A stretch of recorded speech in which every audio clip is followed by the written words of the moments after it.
So hello people, this your channel CITV and आज इस video में जो है हम NBFC का सेकंड पोर्शन रिवाइज कर रहे हैं। फर्स्ट पार्ट में अगर हम देखें तो क्विकली देख लेते हैं कि हमने फर्स्ट पार्ट में क्या क्या पढ़ा था।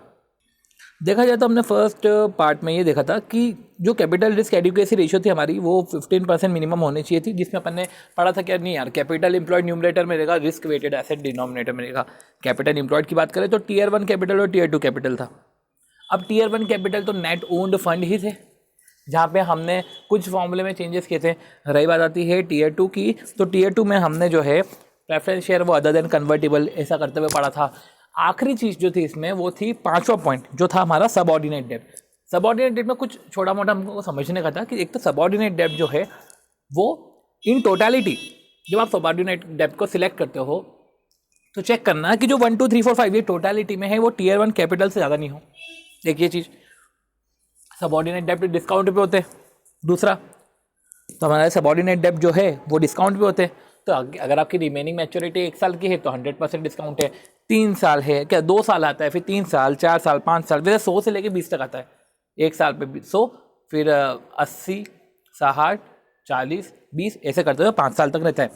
ओके, और इसमें एक लिमिट ये थी कि सबऑर्डिनेट डेब्ट की जब आप वैल्यू चूज कर रहे हो तो वो 50% ऑफ Tier 1 कैपिटल से ज़्यादा नहीं होनी चाहिए। तो Tier 1 कैपिटल इस हद तक हमारे लिए इंपॉर्टेंट थी, जो हमारा नेट ऑन फंड था। फिर हमने जो है NBFC non deposit systemically important में हमने पढ़ा था कि वो जो हमारा नेट असेट है वो 500 करोड़ या से ज़्यादा हो। तो असेट साइज जो है वो अगर 500 करोड़ या से ज़्यादा है तो सिस्टमिकली इंपॉर्टेंट हो जाती है। भले वो नॉन डिपॉजिट हो पर वो सिस्टमिकली इंपॉर्टेंट हो जाती है। बाकी जो नॉन सिस्टमिकली इंपॉर्टेंट है वो बाकी लेवरेज रेशियो था वो 7 था, वो 7 है हमारा। वो भी जो है NBFC नॉन डिपॉजिट के लिए, नॉन डिपॉजिट बोला है ना इधर, तो वो नॉन सिस्टमिकली इंपॉर्टेंट है। हाँ, इसको सिस्टमिकली इंपॉर्टेंट मत मान देना, वो नॉन सिस्टमिकली इंपॉर्टेंट है। और total outside liability divide by owned fund थे, नेट ओन फंड की बात नहीं करे थे। Total outside liability divide by own fund है। एक जो नई चीज़ हमने जो नेट ओन फंड में समझी थी वो ये था कि हम शेयर्स में जब इन्वेस्टमेंट कर रहे हैं तो वो अदर NBFC भी आ जाता है। बाकी जो दूसरी NBFC, जो दूसरे हमारी ग्रुप कंपनी सब्सिडियरी है, उधर तो हम कैसे भी इन्वेस्टमेंट कर रहे हो। हम book value of debenture purchase कर रहे हो, इन्वेस्टमेंट कर रहे हो शेयर्स में या बुक वैल्यू ऑफ डिवेंचर में, या हम बॉन्ड्स में outstanding loan and advances, hire purchase, lease finance जो भी हम कर रहे हैं, डिपॉजिट्स कर रहे हैं, तो सब चीज़ उधर कवर है। पर अदर NBFC के साथ अगर अदर NBFC के हम शेयर्स परचेस कर रहे हैं तो वही चीज़ कवर थी। बाकी जो था, बाकी हमने पढ़ चुके थे कि कुछ फ्री रिजर्व कैपिटल रिजर्व लेते थे ओन्ड फंड में, क्योंकि ओन फंड से हम नेट ओन फंड निकालते थे। तो हम फ्री रिजर्व कैपिटल रिजर्व लेते थे, सिक्योरिटी प्रीमियम लेते थे। बट बाकी जो लेस करते थे उसमें याद रखना, इंटेंजिबल एसेट की बुक वैल्यू वो ये लेस करते थे, रिवैल्यूएशन रिजर्व लेस करते थे, एक्यूमुलेटेड लॉसेस ये सब हम देखते थे। ठीक है, इतना कुछ खास नहीं था। अब आती है बात पार्ट 2 की। पार्ट 2 ईजी है, पार्ट 2 लिटरली ईजी है, बट ये है कि थोड़ा सा याद करने का है। ठीक है, तो असेट क्लासिफिकेशन इनकम रिकॉग्निशन के नॉर्म से, तो इनकम रिकॉग्निशन असेट क्लासिफिकेशन के नॉर्म से सबसे पहले हम असेट क्लासिफिकेशन देख लेते हैं कि देखो 3 तरीके से आप जो है NBFC कर सकती है कि NBFC लोन से एडवांस दे सकती है, असेट लेकर असेट को लीज पे ले जा सकती है, हायर परचेस पे ले जा सकती है। ठीक है, तो असेट को अगर लीज पे ले जा रहे हैं, राइट, असेट को अगर लीज पे ले जा रहे हैं तो NPA कब होगा, क्योंकि मैं असेट क्लासिफिकेशन पढ़ रहा हूँ। तो चलो ठीक है, NPA कब होगा, NPA तब होगा जब ओवरड्यू 3 महीने या उससे ज़्यादा हो। ठीक है, अभी मैं सिस्टमिकली इंपॉर्टेंट पढ़ रहा हूँ, बाकी हम कोरिलेट करेंगे। ओवरड्यू 3 महीने या उससे ज़्यादा हो। अब असेट गिवन ऑन लीज हो या अदर देन लीज हो, कुछ भी केस हो, कुछ भी केस हो, लीज पे दे रहे हो या अदर देन, मतलब कि असेट क्रिएट हो रही है other than lease, in the sense कि आपने लोन्स एंड एडवांसेस दिए, तो 3 महीने या उससे ज़्यादा। बाकी जो है सब स्टैंडर्ड है तो 12 महीने या उससे कम पे सब स्टैंडर्ड है। अगर आपका ओवरड्यू 3 महीने या उससे ज़्यादा हो गया तो आपका जो है वो NPA हो गया। चलो NPA हो गया, बहुत अच्छी बात है। NPA हुआ है वो 12 महीने नहीं हुए हैं, अप टू 12 मंथ, तो NPA अप टू 12 मंथ है, तो वो अपना हो गया जो है सब standard asset. NPA up to 12 month, 12 month से ज़्यादा है तो आ जाता है वो डाउटफुल असेट, तो ये 12 मंथ से ज़्यादा हो गया। राइट, ये हो गया हमारा असेट क्लासिफिकेशन NBFC में। पर जब सिस्टमिकली, जब आती बात नॉन सिस्टमिकली इंपॉर्टेंट की, ये सिस्टमिकली इंपॉर्टेंट पढ़ रहे हैं। अब जब नॉन सिस्टमिकली इंपॉर्टेंट की बात आती है तो ऐसा है, उसमें ये 12 महीने की जगह हो जाएगा 18 महीने। तो जो अभी अपन ने बात करी कि NPA 12 महीने तक है, नहीं, NPA 18 महीने तक है। NPA 18 महीने तक है तो वो सब स्टैंडर्ड है, 18 के ऊपर डाउटफुल है। ये हो गया हमारा, ये हमारा हो गया। ठीक है ना। अब नॉन सिस्टमिकली इंपॉर्टेंट में लोन्स और हायर परचेस को ऊपर एनपीए के केस में अलग अलग करके रखा है। अगर लोन वाला केस आता है तो 6 महीने है और हायर परचेस वाला केस आता है तो 12 महीने है। मीन्स 6 महीने या उससे ज़्यादा हो, ओवरड्यू 6 महीने या उससे ज़्यादा हो तो हमारा जो है लोन वाला केस है तो 6 महीने या उससे ज़्यादा है, और हायर परचेस वाला केस है तो 12 महीने या उससे ज़्यादा है। मीन्स वापस एक बार अपने आप को रिकॉल करते हैं कि ओवरड्यू की बात करी तो यू तो नॉन सिस्टमिकली इंपॉर्टेंट में तो 3 महीने हैं, 12 महीने हैं, और उसके बाद वो मोर देन 12 मंथ है, वो तो ठीक है। पर नॉन सिस्टमिकली इंपॉर्टेंट में 12 महीने की जगह हो जाएगा 18 महीने। साथ ही साथ ये जो 3 महीने हैं तो उसमें लोन्स एंड एडवांसेस को है अपना 6 महीने, ठीक है, ये 6 महीने हैं। साथ ही साथ जो है हमारा लीज और हायर परचेस है 12 महीने। ओके, ये हमने असेट क्लासिफिकेशन पढ़ा। ये जब हमने एक बार असेट क्लासिफिकेशन कर लिया, अब हम पढ़ रहे हैं प्रोविजनिंग नॉर्म्स हम कर रहे हैं, ठीक है। प्रोविजनिंग नॉर्म्स की बात करें तो देखो स्टैंडर्ड, सब स्टैंडर्ड, डाउटफुल, ठीक है। स्टैंडर्ड असेट में प्रोविजनिंग नॉर्म्स 0.40% है हमारा सिस्टमिकली इंपॉर्टेंट में, और 0.25% है नॉन सिस्टमिकली इंपॉर्टेंट में। स्टैंडर्ड असेट है, सिक्योर्ड है, फिर भी हमको रिसीव हो जाएगा, हमको कोई दिक्कत नहीं, बट फिर भी एक नोशनली हमने एक बनाने के हिसाब से बना दिया कि 0.40% और 0.25%, ये तो चलो ठीक है, ये स्टैंडर्ड है। अब सब स्टैंडर्ड, डाउटफुल और लॉस, सब स्टैंडर्ड पे 10% है, डाउटफुल पे अप टू 1 ईयर है तो 20% है, 20, 30, 50। तो डाउटफुल में अगर सिक्योर्ड है up to 1%, up to 1 year 20% है, 1 ईयर से ज़्यादा अप टू 3 ईयर है तो 30% है, 3 ईयर से ज़्यादा, अब 3 ईयर से ज़्यादा है तो 50% है, जो नॉन अनसिक्योर्ड है वो 100% है, और लॉस असेट है 100%। ये हमने बात करी प्रोविजनिंग नॉर्म्स की। जब आती बात, जब हमको लीजेस एंड हायर परचेस की बात आती है तो उसमें प्रोविजन अलग है। सी, हमने असेट क्लासिफिकेशन पढ़ा, अच्छी बात है, असेट क्लासिफिकेशन पढ़ के हमने उसका प्रोविजन बनाया। तो हम जब प्रोविजन बना रहे थे साथ ही साथ हमने असेट्स का भी यूज़ कर लिया कि चलो स्टैंडर्ड असेट है तो उसका ये प्रोविजन है, सब स्टैंडर्ड है ये प्रोविजन है, डाउटफुल है तो ये प्रोविजन है, राइट। अब ये इसलिए बोल दिया क्योंकि हमको पता है क्या स्टैंडर्ड असेट है, तो हम स्टैंडर्ड असेट का हमको पता है कि स्टैंडर्ड असेट कैसे बनता है, हमको सब स्टैंडर्ड का पता है, हमको एनपीए का पता है कि 3 महीने है तो एनपीए है, तो ये सब चीज़ें हमको पता है, तो इसलिए हमने ये सब चीज़ें इधर लिख ली ताकि इंसान एक बार स्टैंडर्ड असेट, सब स्टैंडर्ड असेट कैलकुलेट करेगा, ठीक है, मंथ्स के अकॉर्डिंग, फिर उसका जब प्रोविजन पे जाएगा तो उसके अकॉर्डिंग प्रोविजन लगा देगा, रेट लिस्ट देखकर, परसेंटेज की लिस्ट जो भी है देखकर। पर ना ये जो ये अपना लीजिंग और हायर परचेस है ना, इधर हम ऐसे लिख नहीं सकते स्टैंडर्ड, सब स्टैंडर्ड असेट, क्योंकि इसमें ओवरड्यू का कंसेप्ट अलग करके रख दिया है। प्रोविजनिंग में बोल के रखा है कि ओवरड्यू अगर 12 मंथ तक है, 12 मंथ तक है तो 10% ऑफ नेट बुक वैल्यू, 12 से ज़्यादा है 24 महीने तक है, 36 महीने तक है, 48 महीने तक है, तो 24 महीने तक है तो 10, 40, 48 महीने तक है, 36 महीने तक है तो 70, 48 महीने तक है तो 100, तो percentage of NPV, net book value. और अनसिक्योर्ड की बात आती है तो ऑल टाइम 100% है। तो ये है जो हमारा प्रोविजनिंग नॉर्म्स है, जहाँ पे ओवरड्यू हम ऐसे देखते हैं। रिजर्व फंड की बात करें तो रिजर्व फंड में जो है banking company 25% of net own fund reserve में डालती है, सब्जेक्ट टू सर्टेन एग्जाम्पशन, जहाँ पे सेंट्रल गवर्नमेंट एग्जाम्पशन दे देगी। रही बात है एनबीएफसी की, तो एनबीएफसी 20% तक डालेगी। ओके, अब बात आती है कि आपने जो करा 10%, 40%, 70%, 100%, ये नेट बुक वैल्यू का निकलेगा ना, तो नेट बुक वैल्यू होती क्या है हायर परचेस में, लीजेस है ना, हायर परचेस में नेट बुक वैल्यू क्या होती है। अभी हम उसको क्वेश्चन से तो एड्रेस कर ही लेंगे, क्वेश्चन से तो हमको चीज़ें समझ में आ ही जाएगी, उसको हम नोट्स को रिलेट करेंगे तो हमको समझ में आ जाएगा कि नोट्स की भी वैल्यू है। तो नेट बुक वैल्यू क्या होता है, नेट बुक वैल्यू के लिए हमको समझना पड़ेगा, देखो हायर परचेस है तो इंस्टॉलमेंट और इंटरेस्ट की बात होगी क्योंकि इंस्टॉलमेंट में प्रिंसिपल अमाउंट आता है, जो अपना इंटरेस्ट आता है, सबकी बात आती है। अब इंस्टॉलमेंट ड्यू होती है, नॉट ड्यू हुआ, ड्यू हुआ तो पे होगा या नॉट पेड होगा, तो पेड हुआ तो बहुत ही अच्छी बात है। अगर नॉट पेड हुआ तो इंस्टॉलमेंट ड्यू हो गई पर साला पे नहीं हुई, और एक इंस्टॉलमेंट नॉट ड्यू है, इन दोनों को ऐड कर लो,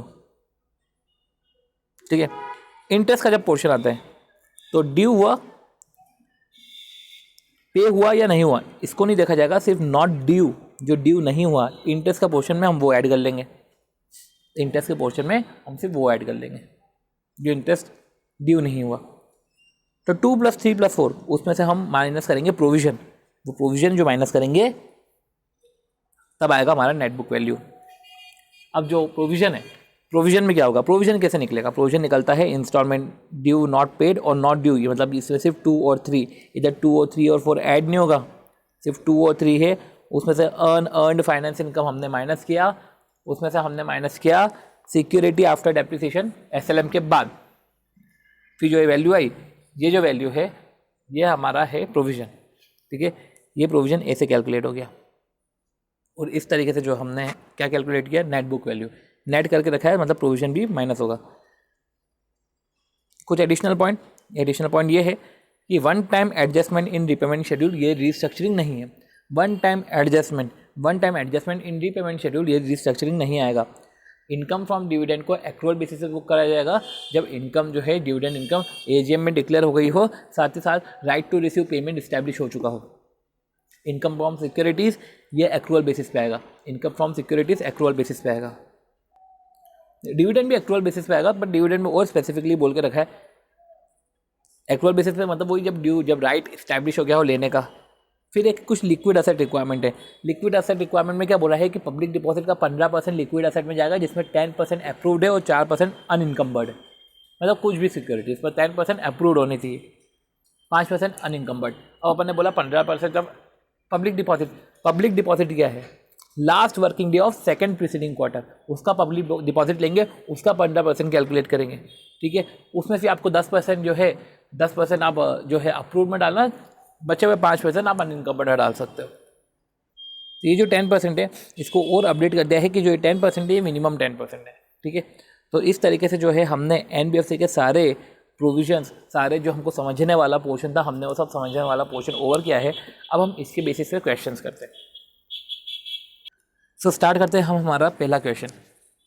while closing its books of account 31/3/17 NBFC has its advances classified as under, see loans and advances की बात कर लिए, ठीक है। और ऐसे ये जो क्लासिफिकेशन है ये एज अंडर है।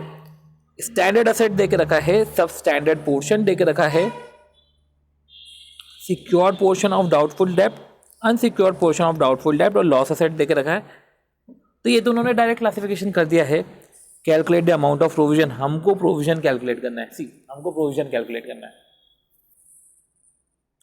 अब वो नॉन सिस्टमिकली इंपॉर्टेंट हो, non systemically important non deposit और सिस्टमिकली इंपॉर्टेंट नॉन डिपॉजिट, मतलब ठीक है। नॉन डिपॉजिट का जो सिस्टमिकली इंपॉर्टेंट होता है ना, ये तो डिपॉजिट के ही साथ जुड़ा हुआ है, वो दिखता नॉन डिपॉजिट है पर है पूरा सिस्टमिकली और है पूरा डिपॉजिट के साथ जुड़ा हुआ। तो ये जो non systemically important non deposit है, इसको हमको देखना पड़ेगा।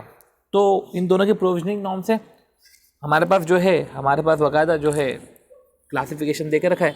अब हमको प्रोविजन कैलकुलेट करना है। कायदे से देखा जाए प्रोविजन बनाने में अंतर कहाँ है, असेट क्लासिफिकेशन में अंतर है, प्रोविजन बनाने में कहाँ अंतर। देखो प्रोविजन बनाने में अंतर है, आते हैं नोट्स पे। तो अगर हम देखें तो प्रोविजन बनाने में क्या अंतर है कि 0.40 0.25%, एक ये ही छोटा सा अंतर है, 0.40 0.25%, जहाँ पे सिस्टमिकली इंपॉर्टेंट पे ज़्यादा परसेंटेज का प्रोविजन है 0.40 और नॉन सिस्टमिकली पे कम है, ठीक है। तो पहले जो है हम नॉन सिस्टमिकली इंपॉर्टेंट पे चलते हैं। नॉन सिस्टमिकली इंपॉर्टेंट पे जो स्टैंडर्ड एसेट है वो हमारा 0.25% है, सब स्टैंडर्ड है वो 10% है, secure portion on doubtful asset पे 20-30-50 है, 20-30-50, ठीक है, वो मोर देन 3 है। अनसिक्योर पोर्शन पे 100% है और लॉस असेट पे 100% है। रही बात जब आती है हमारी, ये हमारा है नॉन सिस्टमिकली इंपॉर्टेंट, तो कैलकुलेट कर लेते हैं। कैलकुलेट साथ ही साथ अपन करते हैं, ठीक है। वैसे है तो डायरेक्ट, पर फिर भी करते हैं। देखो 10,000 है, 10,000 का 0.25% है, चलो ऐड कर लो। 1000 है उसका 10% है, वो ऐड कर लो। 160 है उसका 20%। फिर सेकेंड है 1 ईयर to 3 ईयर 70 का, उसका 30%, वो ऐड कर लो। मोर देन 3 ईयर है 20, उसका हमने करा 50%, वो ऐड कर लो। अनसिक्योर्ड पोर्शन ऑफ डाउटफुल डेब्ट जो है हमारा, अनसिक्योर्ड पोर्शन ऑफ डाउटफुल डेब्ट ये पूरा 90 ऐड हो जाएगा। लॉस असेट में पूरा 30 है, वो ऐड हो जाएगा। इस तरीके से हमारा 308 आएगा। चेक करते 308 आया कि नहीं आया। फिर आती है बात जब सिस्टमिकली इंपॉर्टेंट, ये भी देख लेते हैं। सिस्टमिकली इंपॉर्टेंट पे जो है 1000 पे 0.40%, 1000 पे 10%, डाउटफुल डेब्ट अप टू 1 ईयर आपको दिख ही रहा होगा 20%, 1 to 3 30%, मोर देन 3 पे 50%, अनसिक्योर्ड पोर्शन है 100%, लॉस असेट पे जो है वो 100% है। तो इस तरीके से अगर हम बात करें तो ये हमारा जो है 10,000 है, इसका हमने 0.40% कैलकुलेट किया। 1000 का है हमने 10% कैलकुलेट किया। 160 का है वो 20% कैलकुलेट किया। 70 का है 30% कैलकुलेट किया। 20 का है वो 20-30 का आएगा 50%, हमने 50% कैलकुलेट किया। 90 का 100% वही, 30 वही। इस तरीके से 323 आया। चेक कर लेते 323 है कि नहीं। ओ माय गॉड, ये 318 को दिखा रहा है। ओके ठीक है, 318 + 5 हो जाएगा, क्योंकि इन्होंने 0.35 लिया था। देखा जाए तो उन्होंने पहले 0.35 लिया था। ठीक है, 323 आएगा। इस तरीके से हमारा प्रोविजनिंग वाली बातें हो गई। चलो नेक्स्ट, दूसरा क्वेश्चन हमारा जो आएगा वो संवेदन लिमिटेड का आएगा। ये अपने आप में जो है संवेदन लिमिटेड वाला जो क्वेश्चन है, ये क्वेश्चन भी हटके ही एक क्वेश्चन है। ठीक है, इसको पता नहीं क्यों टफ इतना बोलते जाता है, बट इतना वो टफ है नहीं। देखते चलो, करते क्वेश्चन करते। टाइमलाइन आपको बनानी पड़ेगी। संवेदन लिमिटेड इज एन एनबीएफसी जो एक्सेप्ट करता है पब्लिक डिपॉजिट और also deal in hire purchase business. ठीक है, मतलब ये लीजिंग और हायर परचेज की बात कर रहे हैं। It provide you following information regarding major hire purchase deals as on 31/3/5 को हायर परचेज डील हुई। फ्यू मशीन हमने सोल्ड करी हायर परचेज बेसिस पे। हायर परचेज प्राइस जो था हमारा 100 लाख था। ये हमारा हायर परचेज प्राइस है। कैश प्राइस 80 लाख है। The amount was payable as ₹20 lakh down payment. 20 lakh जो है वो हमारा डाउन पेमेंट था। And balance 5 equal annual instalment और 5 equal instalment. The hire vendor collected first instalment. The hire vendor collected first instalment 31/3/17, 31/3/16। तो जो हायर वेंडर है उसने कलेक्ट करी पहली इंस्टॉलमेंट, जो है हायर वेंडर ने कलेक्ट करी 31/3/16 को, क्योंकि उसने ही हायर पे दिया था। तो पहली इंस्टॉलमेंट उसने कलेक्ट करी 31/3/16 को। पर जो सेकंड इंस्टॉलमेंट है 31/3/17, उसको वो कलेक्ट नहीं करी। 18 कलेक्ट नहीं करी, 19 कलेक्ट नहीं करी, जो भी है, पर could not collect the second instalment, वो जो ड्यू हो रही थी 17 को। ठीक है, मतलब 31/3/16 का हम मान लेते हैं कि वो तो ड्यू हो चुकी है, 17 की भी ड्यू हो चुकी है, पर पे नहीं है। बाकी सब तो ड्यू ही नहीं है। तो टिल 15/5 अगर हम बात करें तो 15/5 तक, ठीक है, तो वो तो ड्यू ही था। Could not collect the second instalment which was due on 31/17। जो ड्यू थी 31/17 को कलेक्ट नहीं करी till 15/5, date on which board of director sign the account. तो 15/5 तक जो है till 15/5, date on which board of director sign the account, second instalment तो कलेक्ट ही नहीं हुई। IRR जो है हमारा 10.42% है। अब हम क्या करें? What should be the principal outstanding on 1/4/2016। 1/4/2016 को हमारा प्रिंसिपल कितना आउटस्टैंडिंग है? Should the company recognise finance charge? 2016-17 का जो फाइनेंस चार्ज है, क्या उसको इनकम बुक कर लेना चाहिए? सबसे पहले प्रिंसिपल आउटस्टैंडिंग 1/4/2016 का कितना है? सी, प्रिंसिपल आउटस्टैंडिंग ना, वो कितना होगा हमको अब समझना है। अब पॉइंट ये है कि आपने हायर परचेज प्राइस अपनी है 100 लाख, कैश प्राइस है हमारी 80 लाख। डाउन पेमेंट जो है 20 लाख का, वो हम किस में से माइनस करें? तो समझो, डाउन पेमेंट जो है वो ईयर 0 पे माइनस हो गया। डाउन पेमेंट जो है ईयर 0 पे ही हमने पे कर दिया है। तो सी, जो हमारा 80 लाख हमारा जो कैश प्राइस था, उसमें से 20 लाख हमने माइनस किया, जो हमारा 60 लाख है। 60 लाख कायदे से प्रिंसिपल है, ठीक है, बट अब सिंस हम जो है हम उसको इंस्टॉलमेंट में पे कर रहे हैं, तो 16 लाख के 5 इंस्टॉलमेंट बनती है और ऐसे करके 80 लाख आता है, राइट। तो जो इंटरेस्ट वाला कंपोनेंट है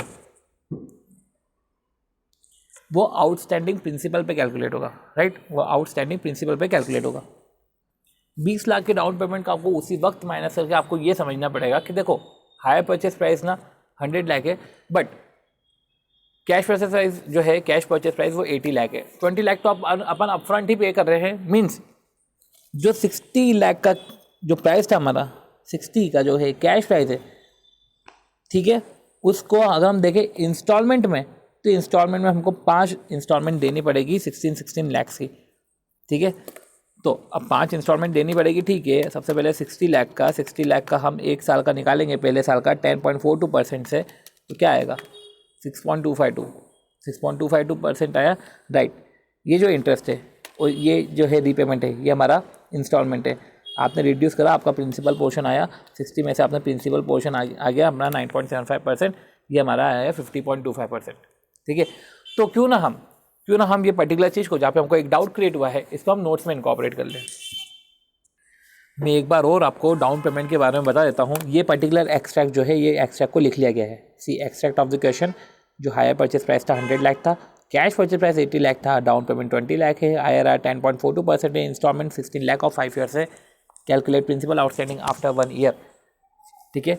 तो आंसर क्या है कि down payment is given on year 0, हम ईयर 0 पे ही डाउन पेमेंट पे कर रहे हैं। Then we are giving 80 lakh for 60 lakh cash price. तो हम समझे कि हम 80 लाख दे रहे हैं फॉर 60 लाख का कैश प्राइस, 20 लाख का हमारा इंटरेस्ट है, और इंटरेस्ट कैलकुलेट होगा हमारा कैश प्राइस पे, ठीक है। समझो, जब हम खुद से पे करते हैं कैश प्राइस तो हम 80 लाख हमारे पॉकेट से निकल जाते हैं, पर जब हम हायर परचेस प्राइस पे कर रहे हैं तो उस वक्त हमारा 20 लाख निकलता है।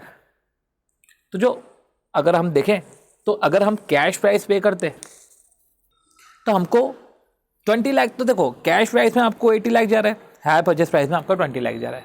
एक्सेस कितना जा रहा है कैश प्राइस में, आप अपफ्रंट में पे कर रहे हो ना, आप 60 लाख और ज़्यादा पे करोगे अगर आप अपफ्रंट पे कर रहे हो, पर हायर परचेस प्राइस है तो आपको जो है 5 साल तक डेफरमेंट है, और अब आपको 80 लाख बचे हुए पे करना है 16 के इंस्टॉलमेंट पे।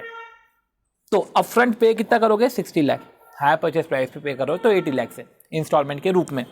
तो डिफरेंस है हमारा वो इंटरेस्ट है, तो हमारा जो कैश प्राइस है वो हमारा प्रिंसिपल पोर्शन है। हमारा ये क्लोजिंग प्रिंसिपल आया 31/3/15 का, और इस तरीके से हमने जो है इधर अभी हमको क्या बोला, प्रिंसिपल आउटस्टैंडिंग ऑन 1/4/2016। तो 1/4/2016 तो हमने निकाल लिया, फिर इन्होंने सबका क्यों निकाला, इन्होंने हर ईयर का क्यों निकाला। अब हम जो है आगे का कैलकुलेशन करते हैं, फिर हमको समझ में आएगा कि हमने फर्स्ट ईयर का, हमने आगे के साल का क्यों निकाला।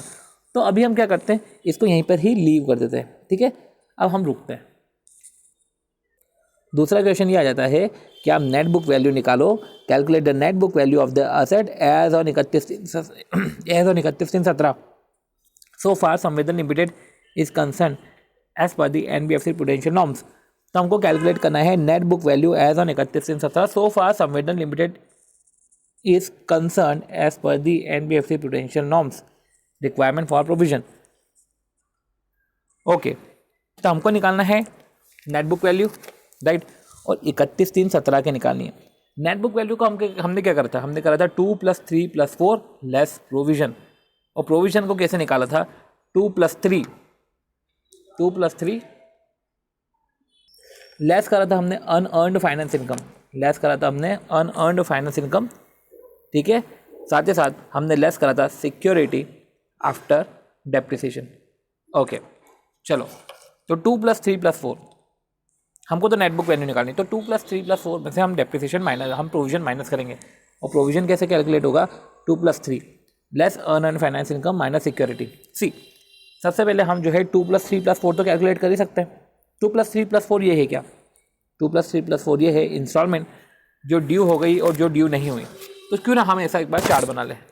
देखो, इंस्टॉलमेंट है, ड्यू कौन सी हो गई, एक 16 लाख की हो गई ड्यू, चलो 2 इंस्टॉलमेंट ड्यू हो गई है, 3 इंस्टॉलमेंट ड्यू नहीं हुई है, एक इंस्टॉलमेंट पे हो गई है, एक इंस्टॉलमेंट पे नहीं हुई है, राइट। चलो, और बाकी 3 इंस्टॉलमेंट तो ड्यू बची हुई है। तो 2 + 3 अगर हम देखें, तो 2 + 3 अगर हम चले प्रोविजन बनाए तो 16 लाख को मल्टीप्लाई करना पड़ेगा 4 से, लेस करो अनअर्नड फाइनेंस इनकम। ये अनअर्नड फाइनेंस इनकम क्या होता है, अनअर्नड फाइनेंस इनकम होता है इनकम जो नॉट ड्यू। तो अनअर्नड फाइनेंस इनकम में क्या बोला है, इनकम नॉट ड्यू, जो इनकम जो ड्यू नहीं हुई। तो अगर हम देखें अनअर्नड फाइनेंस इनकम निकाले तो सबसे पहले ये देखें कि इंटरेस्ट है, तो ड्यू कौन सी हो गई थी, पहली इंस्टॉलमेंट और दूसरा इंस्टॉलमेंट तो ड्यू हो गया था, पर पहला इंटरेस्ट हमको मिल गया था, पहला इंटरेस्ट हमको मिल गया, दूसरा इंटरेस्ट हमको मिला नहीं। तो हमारा पहला इंटरेस्ट हमको मिला, दूसरा मिला नहीं, और बाकी के 3 तो बचे हुए ही हैं, बाकी की 3 इंस्टॉलमेंट के इंटरेस्ट तो हमारे बचे हुए ही हैं। तो हमको जो बाकी के 3 इंस्टॉलमेंट के जो इंटरेस्ट है ना, हमको वो लेना है। इंस्टॉलमेंट का केस होता तो उसमें हम 3 इंस्टॉलमेंट तो लेते ही लेते, बाकी एक वो इंस्टॉलमेंट भी लेते जिसका पेमेंट नहीं हुआ है। पर इंटरेस्ट के केस में, जो इनकम के केस में, अनअर्न्ड फाइनेंस इनकम के केस में हम जो है सिर्फ ये वाली इनकम लेंगे, ये वाली इनकम नहीं लेंगे। कल को अगर इंस्टॉलमेंट में जैसा ट्रीटमेंट है वैसा ही ट्रीटमेंट इंटरेस्ट के साथ होता तो हम क्या करते हैं, 20 लाख तो हमारा एक्यूमुलेटेड इंटरेस्ट है, 60 लाख कैश प्राइस है, हम 80 लाख हायर परचेस प्राइस पे कर रहे हैं। उस 20 लाख में से हम वो जो पेड वाला पोर्शन है वो माइनस करके हम बचा हुआ पोर्शन भी निकाल सकते थे, पर वैसे नहीं निकलेगा, राइट, वैसे नहीं निकलेगा। हमको जो इंस्टॉलमेंट जो ड्यू नहीं हुई है वो कैलकुलेट करना पड़ेगा। मतलब कि पहले साल का तो गया, दूसरे साल का भी, फिर अगला तीसरा चौथा पाँचवें साल के जो अनअर्न्ड फाइनेंस इनकम है हमको वैसे कैलकुलेट करना पड़ेगा। और इसके लिए हमें जो है ये 5 साल की टेबल बनानी पड़ रही है, राइट। तो क्यों ना हम इसका कैलकुलेशन करते हैं। पहले साल का जो हमने बात करी थी कि हमारा जो कैश प्राइस है, ये जो हमारा कैश प्राइस है वो 60 लाख है, बाकायदा जो है 60 लाख पे 10.42% हमको करना है। 60 लाख पे 10.42% है हमारा 6.25 हमारा 16 में से माइनस हुआ, -16 करा और 9.75 हमारा आया। ये 9.75 हमारा 60 लाख में से माइनस हुआ और इस तरीके से हमारा जो है क्या आया 50.25, राइट। 50.25 की बात करें तो वही 50.25 पे आप क्या कैलकुलेट करोगे, 50.25 पे आप जो है 50.25 पे आप 10.42 इंटरेस्ट कैलकुलेट करोगे। ये है 5.23605 जो भी आया है इसको आपने 16 से माइनस किया तो 10.76 आपका जो है प्रिंसिपल आउटस्टैंडिंग है उसको 50.25 से माइनस करेंगे तो 39.48 आ जाएगा। आती है बात वही 39.48। अब ऐसा कर सकते हैं कि आपने 2 साल का निकाला तो ये अगले 3 साल का जो है आप ऐसे निकाल सकते हैं कि 30.20 में से माइनस करो 6.25 माइनस 5.24, ये आ जाएगा 8.51। ये हमने कैलकुलेट किया और आया 8.51। तो हमने क्या किया, 2 + 3 हमारा जो है हमने 16 × 4 किया, ठीक है। साथ ही साथ हमने क्या माइनस किया, अनअर्न्ड फाइनेंस इनकम, वो तो माइनस करना ही पड़ेगा 8.51। और सिक्योरिटी आफ्टर डेप्रिसिएशन, और सिक्योरिटी आफ्टर डेप्रिसिएशन SLM है ना, 80 लाख की सिक्योरिटी है ना, 80 लाख की एसेट है ना, डिवाइड बाय 5। फिर हमने जो है डेप्रिशिएटेड वैल्यू जो है माइनस करी। अब 2 साल का डेप्रिसिएशन तो लग जाएगा, ठीक है, क्योंकि सेकेंड ईयर की इंस्टॉलमेंट हमको नहीं मिली है। तो 2 साल का जो है डेप्रिसिएशन वो है हमारा जो है डेप्रिशिएटेड बुक वैल्यू है ना, सिक्योरिटी आफ्टर डेप्रिसिएशन है ना। तो इस तरीके से जो है हमारा SLM लगेगा, 48 इसकी वैल्यू आएगी। तो 16 + 48 माइनस करो इधर 8.51 और माइनस करो 48, ये आया हमारा 7.49। अब ये जो है ये है हमारा प्रोविज़न। सी एक छोटा सा एरर इधर कर दिया है कि ये हमारा आया 7.49, ये हमारा प्रोविज़न है। साथ ही साथ अनअर्न्ड फाइनेंस इनकम, वो जो अनअर्न्ड फाइनेंस चार्जेस है ना वो माइनस होंगे नेट बुक वैल्यू में से। तो जो है हमने कैलकुलेट किया, जब हमने प्रोविज़न कैलकुलेट करने के बाद हम जो है 2, 3 + 4 जैसे हमारा जो था हमने कैलकुलेटेड था, 2 हमारा क्या था, 2 हमारा था जो नॉट पेड है जो है हमारा 16, और जो हमारा 48 है जो 3 था हमारा, तो 16 + 48। साथ ही साथ इसमें 4 भी ऐड करा है, 4 ऐड नहीं करना है, शायद 4 इसमें लेस करना है।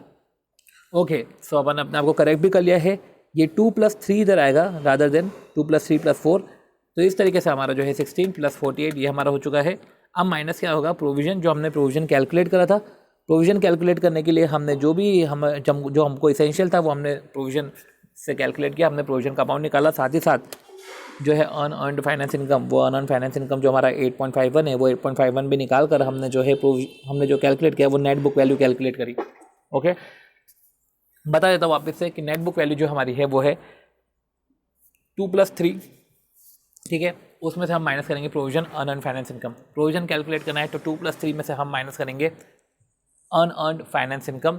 साथ ही साथ हम माइनस करेंगे सिक्योरिटी आफ्टर डेप्रिसिएशन, ठीक है, वो डेप्रिसिएशन SLM के बेसिस पे।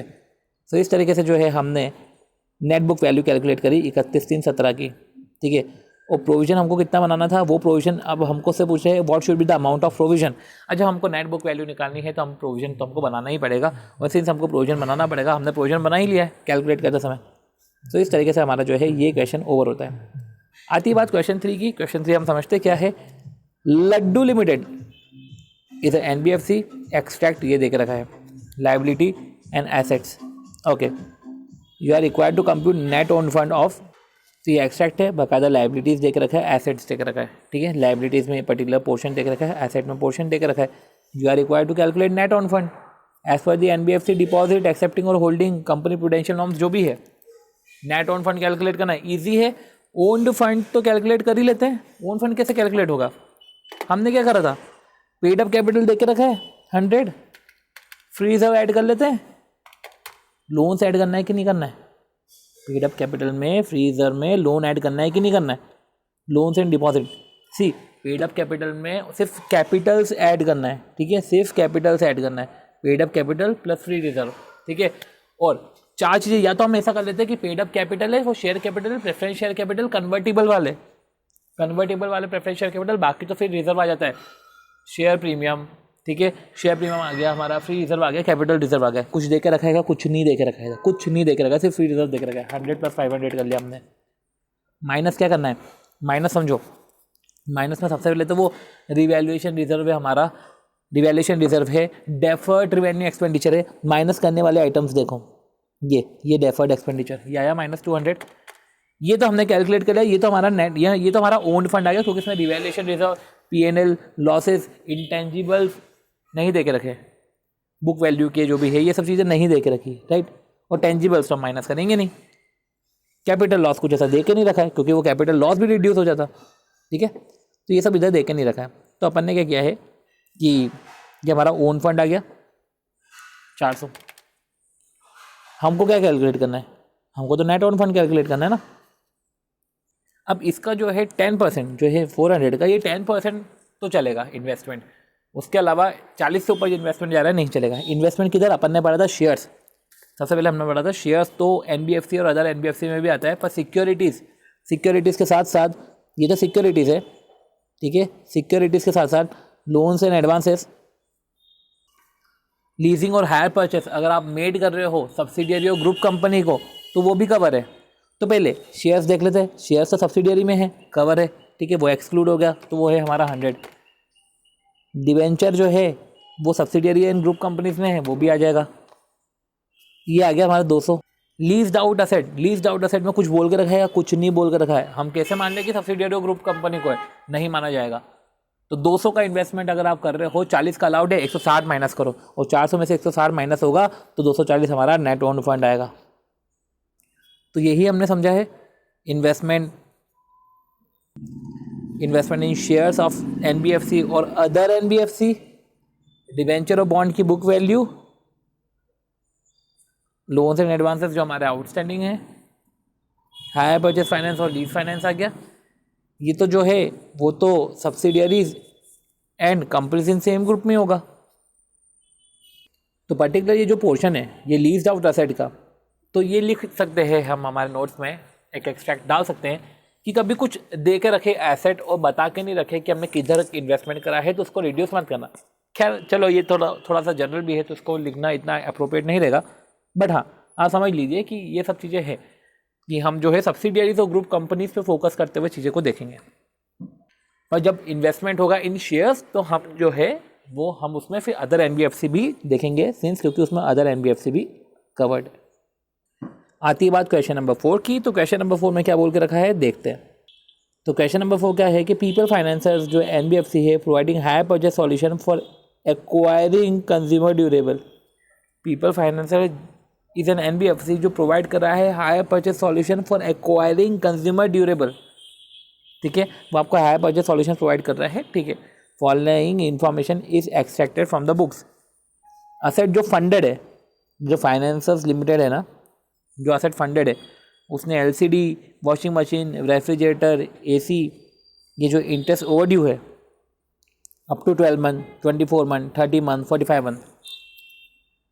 अब ये तो हायर परचेस सॉल्यूशंस देता है फॉर एक्वायरिंग कंज्यूमर ड्यूरेबल, ठीक है, हायर परचेस सॉल्यूशंस देता है ये। इंटरेस्ट ओवरड्यू थे और रिकॉग्नाइज हो गए पीएनएल में, और net book value of asset outstanding in crore, और net book value of asset जो है आउटस्टैंडिंग है करोड़ में, और साथ ही साथ इधर जो है net book value of asset देख रखा है करोड़ में। चलो, या required to calculate the amount of provision. अब हमें प्रोविजन कैलकुलेट करना है। अब इधर प्रोविजन आपको पता है हायर परचेस सॉल्यूशन में तो अलग ही सीन चलता है, क्या है 10, 40, 70, 100, ये है प्रोविजन, जिसमें हम less than equal to 12 month है, फिर 24 है, 36 है, 48 है, ठीक है, ऐसे चलता है। तो less than equal to 12 month 10% है। तो जो है हमारा नेट बुक वैल्यू 20123, उसका 10% 2012 हमने कैलकुलेट किया। पर इधर अब जो देखो, अब थोड़ा सा चेंज इधर भी था कि प्रोविजनिंग में ओवरड्यू अगर 12 महीने या उससे कम है तो कुछ भी प्रोविजन नहीं होगा। 12 मंथ टू 24 है 10% है, 24 से ज़्यादा टू 48 है तो 40% है, 36 है, 36 से ज़्यादा टू 48 है वो 70% है, और 48 से ज़्यादा है तो 100% है, ऐसा चलेगा। तब देखो इंटरेस्ट ओवरड्यू था, कोई प्रोविज़न नहीं बनेगा, कोई प्रोविज़न नहीं बनेगा। वॉशिंग मशीन है फॉर 24 मंथ, ये 12 टू 24 है 10% बन जाएगा, तो इसका बाकायदा 10% बनाया। रेफ्रिजरेटर फॉर 30 मंथ है तो ये है 24 टू 36, ये हमारा 40% है तो 1280 का 40% है। और फॉर 45 मंथ तो 36 से 48 है, ठीक है, 36 से 48 आ गया, ठीक है, ये आ गया हमारा 70%, तो 647 का 70% है तो 1205.9। इस तरीके से जो है हमारा प्रोविज़न कैलकुलेट हुआ है, ठीक है। और इस तरीके से जो है हमने एनबीएफसी के इंपॉर्टेंट क्वेश्चंस को ओवर किया है, जहाँ पे हमने हायर परचेज के प्रोविजनिंग के ऊपर एक क्वेश्चन कर लिया, हमने बाकायदा जो क्वेश्चन करा है वो हमने नेट ऑन फंड के ऊपर एक क्वेश्चन करा है, हमने जो एक बाकायदा क्वेश्चन करा है वो हमने हायर परचेज के प्रोविजनिंग का तो हो गया, हायर परचेज का प्रोविजनिंग का जब इंस्टॉलमेंट ड्यू और नॉट ड्यू होती तब कैसे प्रोविजनिंग कैलकुलेट की जाती है हमने वो पढ़ा। साथ ही साथ फिर जो है संवेदन वाला क्वेश्चन और साथ ही साथ हमने जो है हायर परचेस के अलावा अगर नॉर्मल तरीका होता तो कैसे प्रोविजन बनाते, हमने उस पर क्वेश्चन करा। अब कुछ इन्वेस्टमेंट की बात करते हैं। अबाउट इन्वेस्टमेंट एक नया क्वेश्चन था एनबीएफसी का, अबाउट इन्वेस्टमेंट हम वो जो है देख लेते हैं। इन्वेस्टमेंट किसमें ऐसा है कि एनबीएफसी का इन्वेस्टमेंट जो है वो ग्रुप वाइज कैटेगराइज्ड हो जाता है, जैसे कि इधर जो है इन्वेस्टमेंट इक्विटी शेयर्स में है, म्यूचुअल फंड में है, गवर्नमेंट सिक्योरिटीज़ में है, तो ये सेपरेट बनाने की जगह ये ग्रुप वाइज इसको पूरा होलिस्टिकली लेंगे, ठीक है। तो उसका जो वैल्यूएशन है वो cost of market price whichever is lower ली जाती है। तो इंस्टेड ऑफ हर एक सिंगुलर इन्वेस्टमेंट देखते हुए कि cost of market price whichever is lower क्या है, ऐसे कैलकुलेट करते हुए ग्रुप में कैलकुलेट किया जाता है। जो इंट्रा ग्रुप है, ये इंट्रा ग्रुप डेप्रिसिएशन अलाउड है, जैसे कि एक का डेप्रिसिएशन दूसरा सेट ऑफ कर लेगा, ठीक है, पर इंट्रा ग्रुप डेप्रिसिएशन अलाउड नहीं है कि इंट्रा अलाउड है, इंटर अलाउड नहीं कि एक का डेप्रिसिएशन दूसरे का एप्रिसिएशन है वो हम सेट ऑफ कर लें, तो वो अलाउड नहीं है। सो इसी के बेसिस पे हम एक क्वेश्चन करते हैं कि जो XY फाइनेंस है, एनबीएफसी है, it makes available to you cost and market price of various investment, cost and market price of various investment दे के रखें, equity share, mutual fund, government security, ये देख के रखा है कॉस्ट और मार्केट प्राइस। जो इक्विटी शेयर है वो पूरा टोटल में देखा जाए तो 271 और 294.80, म्यूचुअल फंड की बात करें तो 50 और 36 देके रखा है, और गवर्नमेंट सिक्योरिटी 90 और 92 देके रखा है, ये कॉस्ट और मार्केट प्राइस देके रखा है। We are required to answer the following question, can the company adjust depreciation of one particular item of investment within a category, right, can a company adjust depreciation of one particular item of investment within a category, right, investment within a category set off हो सकता है, adjust हो सकता है। दूसरा, what should be the value of investment, investment की value क्या होगी, cost of market price which ever is lower, cost of market price which ever is lower 271, cost of market price which ever is lower 36, cost of market price which ever is lower 90, तो 271 plus 36 plus 90 397, okay, तो ये 271 plus 36 plus 90। साथ ही साथ, is it possible to offset depreciation investment in mutual fund, तो offset depreciation investment in mutual fund में कुछ investment करा था, कम हो गया against appreciation of value of investment in equity share and government security. देखो यार ये तो इंटर कैटेगरी हो गया, वो इंटर कैटेगरी अलाउड नहीं है, नो, इंटर कैटेगरी अलाउड नहीं है। तो इस तरीके से जो है हमने हमारे सारे क्वेश्चंस को ओवर कर लिया है, राइट। तो देखा जाए तो ये क्वेश्चन इतना इंपॉर्टेंट नहीं है समझने का, ये हम समझ चुके थे, इंटर कैटेगरी ठीक है। जब आती बात की म्यूचुअल फंड और एनबीएफसी के पर्टिकुलर क्वेश्चन, तो उसमें भी जो है अगर हम देखें ये पूरा डायरेक्ट क्वेश्चन है, ये क्वेश्चन 4 भी इनफैक्ट देखने का नहीं है, क्वेश्चन 3 जहाँ पे हम नेट ऑन फंड कैलकुलेट करते हैं, ये नेट ऑन फंड कैलकुलेट करने का भी हमको देखने का नहीं है, क्योंकि सिंपल सी बात है वो net own fund direct question है, हम डायरेक्ट क्वेश्चन को ऐसे क्वेश्चन को सॉल्व कर सकते हैं। साथ ही साथ एक संवेदन वाला क्वेश्चन देख सकते हैं, और अगर ये प्रोविजनिंग वाला क्वेश्चन भी देखने का नहीं है, क्योंकि हमको डायरेक्ट ही पूरा शीट दे के रखा है। देखा जाए तो संवेदन वाला क्वेश्चन में भी इतना कुछ खास नहीं था, पर अगर देखो दो टाइप के क्वेश्चन होते हैं, एक तो वेराइटीज़ वाले क्वेश्चन कर लो और साथ ही साथ हम जो है एक जो अपन बोल सकते हैं कि ये इससे वेराइटी कवर नहीं होगी बट एक बार इसको एग्जाम के पहले देख लेना, तो एक वो क्वेश्चन होते हैं। तो वेराइटी के बोले तो हर एक क्वेश्चन इससे वेराइटी का है, ठीक है। और दूसरा अगर ऐसा देखे कि एक बार एग्जाम के पहले देखने का है तो ये संवेदन वाला क्वेश्चन एग्जाम के पहले देखने का है। ओके, तो इस तरीके से जो है हमने कंक्लूड करा है हमारा NBFC। तो इसको कंक्लूड करते हुए लिख दिया है कि सारे क्वेश्चंस जो है वो डिफरेंट वैरायटी के हैं, पर एग्जाम के पहले तो सिर्फ आपको संवेदन वाला क्वेश्चन ही करना है और एक बार नोट्स आपको पढ़ के जाना है, ठीक है। तो हम मिलते हैं अब हमारे नेक्स्ट वीडियो में, और भी कुछ अगर स्पेसिफिक क्वेश्चन आएंगे, इंपॉर्टेंट क्वेश्चन आएंगे, वो आपके साथ डिस्कस कर लिए जाएंगे। Okay, thank you.